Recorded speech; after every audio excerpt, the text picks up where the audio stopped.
This is our latest batch of Manok Pinoy Chicks. 1 week old po ito. And itong batch na ito ay 400. Ang next batch ay magpipisa. Every 10 days actually ang hatching namin. Ito yung isang batch na 400. Ito yung medyo marami-rami. Pero yung next batch ay 1,000 plus yung itlog. At ililipat ngayon sa hatchery. Malalaman natin kung ilan ang mapipisa.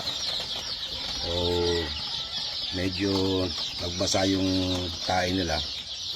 It's something that we have to address. Kailangan kasi pag sisiw ay talagang dapat subaybayan yung tae nila. Kung basa, kailangan ma-address.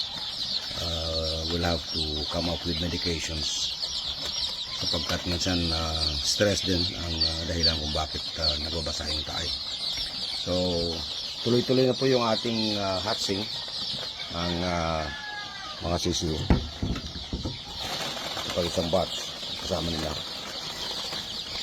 And itong mga brooders natin ay 2 kwarto.